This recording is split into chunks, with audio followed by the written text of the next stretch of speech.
Hello, and thank you for joining us today. This is Kelly Barner, editor at Buyers Meeting Point. Today, I would like to welcome Kasia Katrycz as my guest.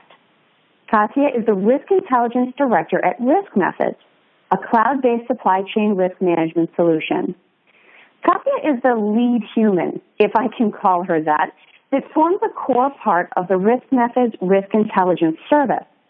By combining artificial intelligence and machine learning with a human touch, a higher level of actionable intelligence is created for companies and supply chains facing the possibility of disruption. Intelligence for riskmethods users are affected by this information every day, and even though they don't realize it, Kasia and her team are a critical part of getting that information out. Kasia, thank you so much for joining me today.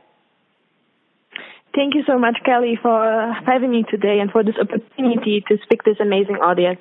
Thank you to all listeners.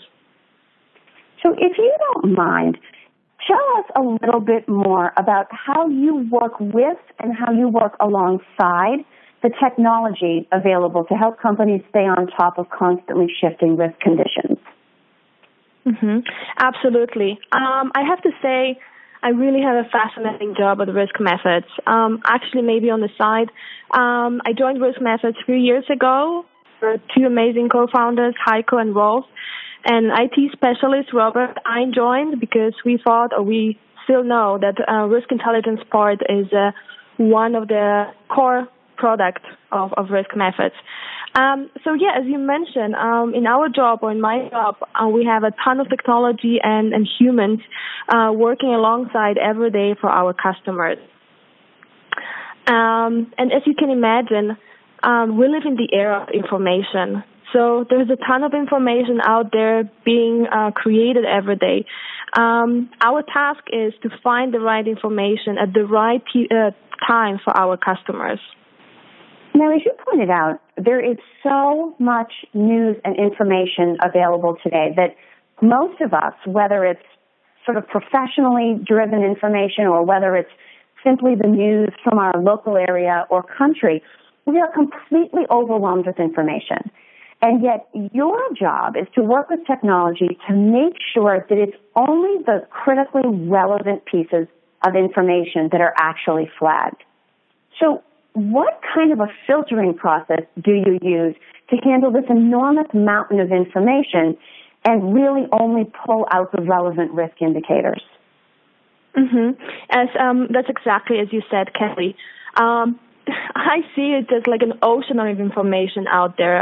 The internet, there's billions of online data sources and information created every day. So I kind of can explain it that we have 6 filters.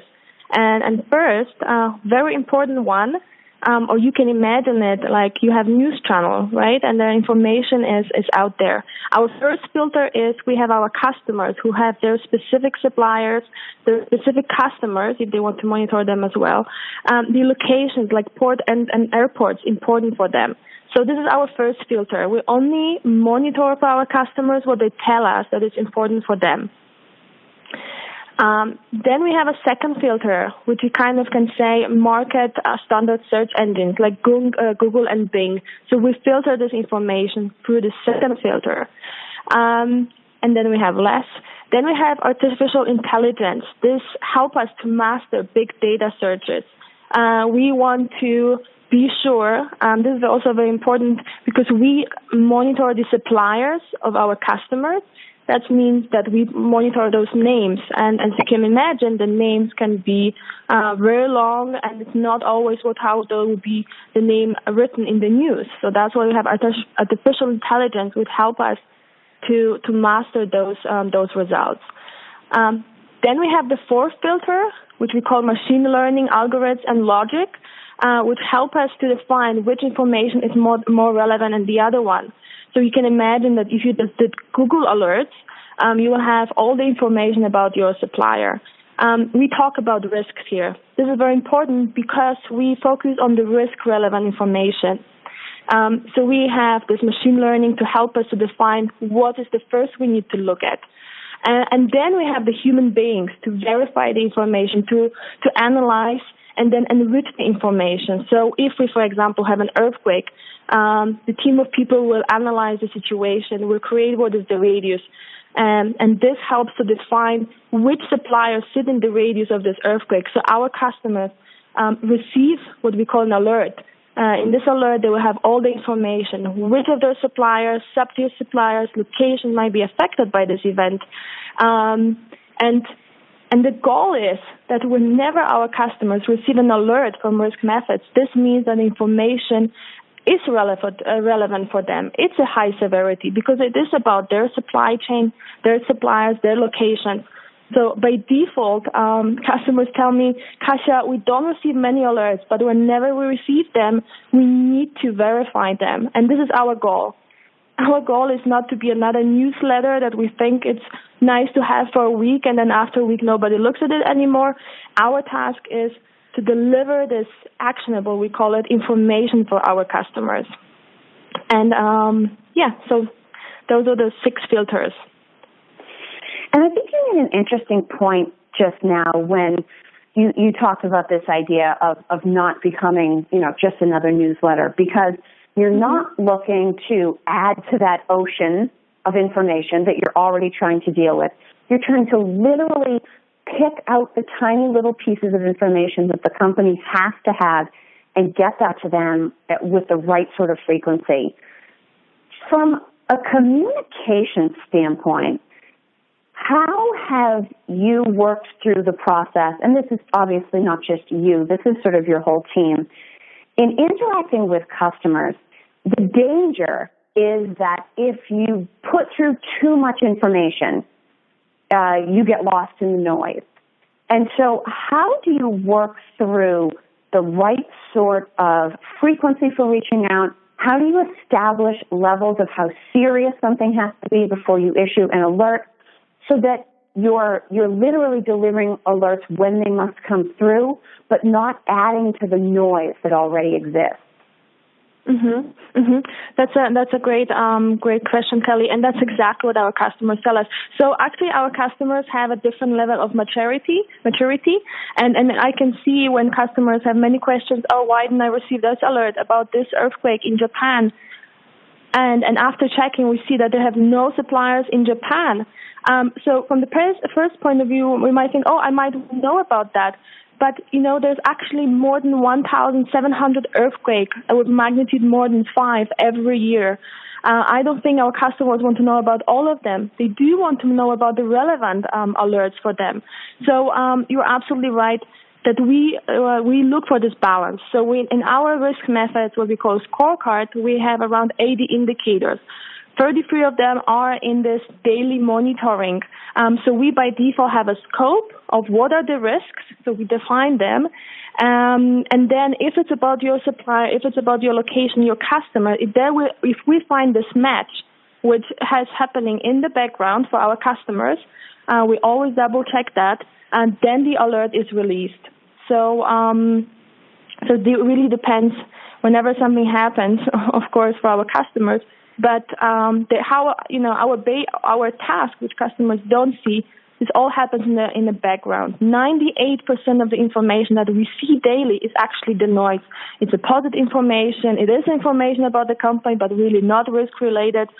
If about the company or a different company, then we actually also have a solution for that. We create kind of a news on the side, which are also distributed daily, but they're not about your supply and not about the specific indicator. And all this to really filter this information and make sure that this alert, when people hear or, we have a push notification on the smartphone, so whenever they see this push notification or the email, they know that risk methods is important and they have to double check this information.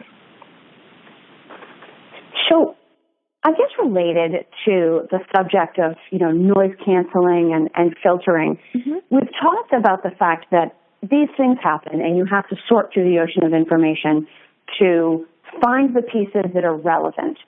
But even once you do find something that appears relevant, there's also some kind of a quality check that I'm sure has to take place. Because, as you said, you're talking about the Internet. I mean, there could be absolutely anything being written whether or not it's actually happening, and so you have to verify that the information is accurate and that it's coming from a reliable source. What is the quality assurance process like to ensure that the information is reliable before it triggers the alert for the client?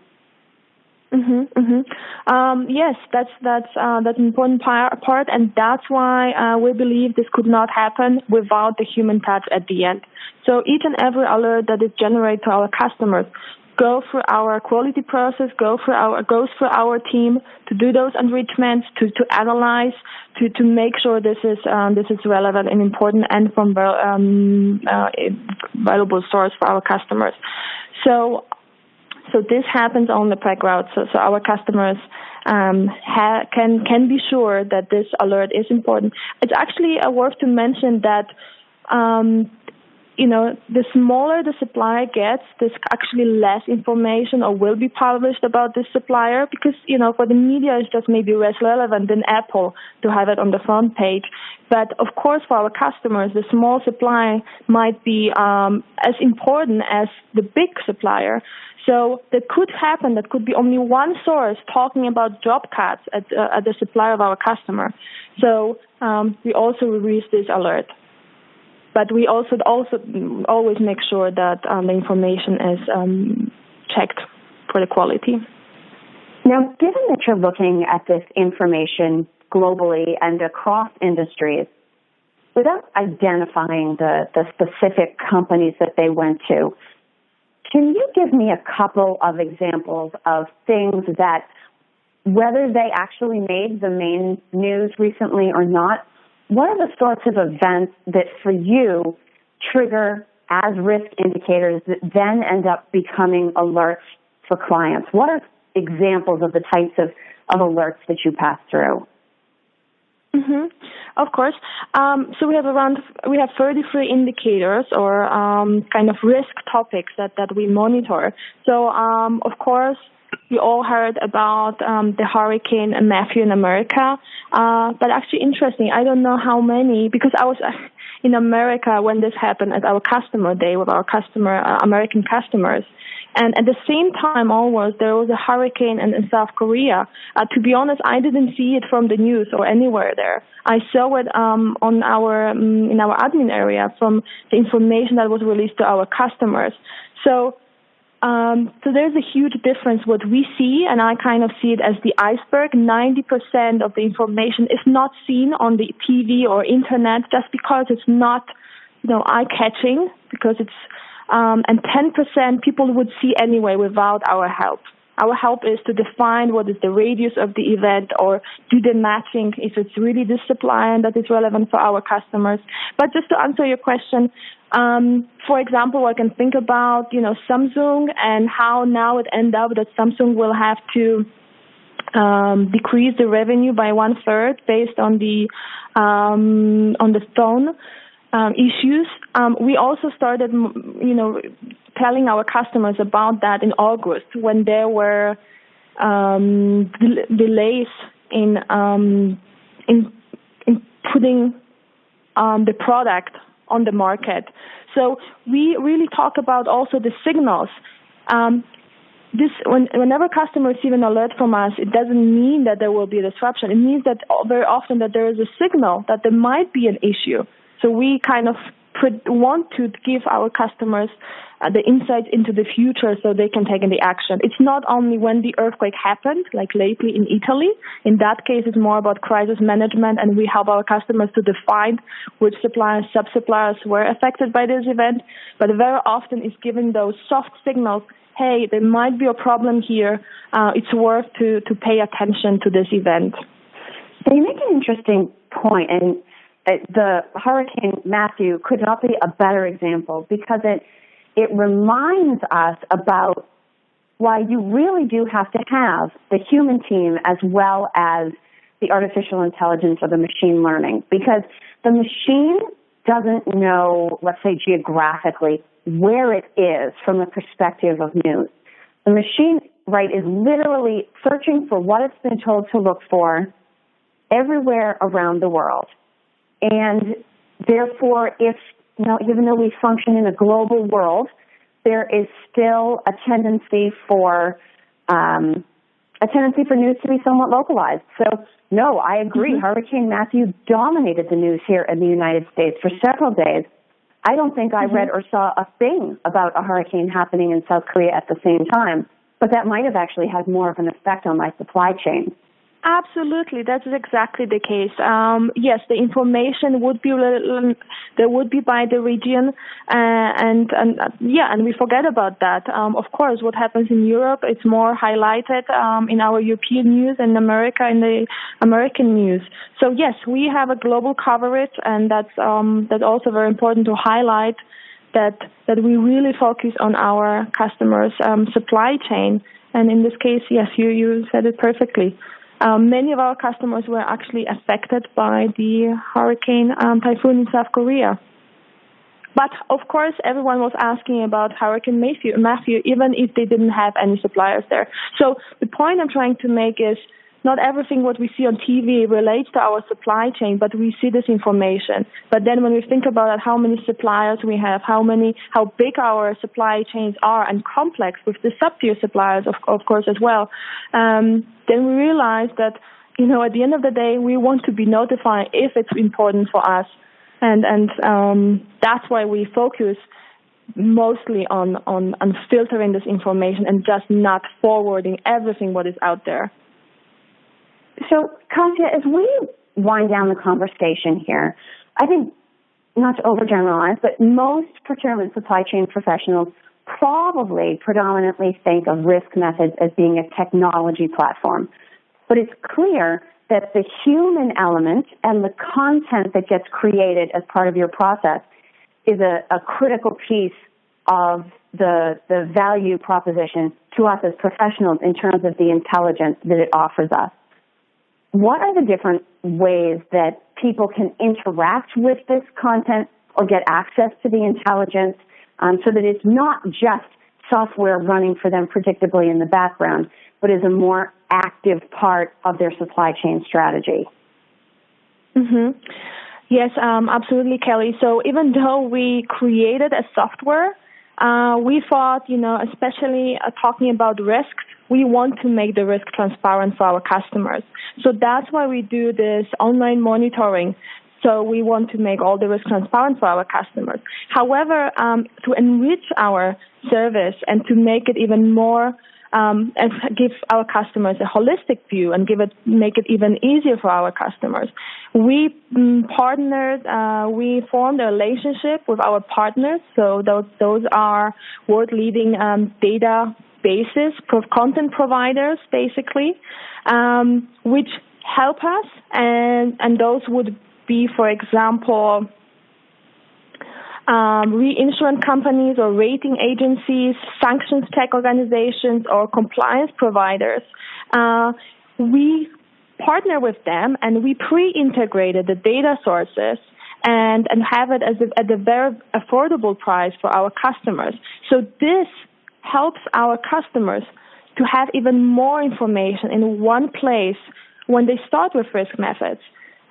It's absolutely super easy to start working with risk methods. It's only your supplier's locations to add in our system, and we can start doing monitoring based on this content that we already pre-integrated for our customers.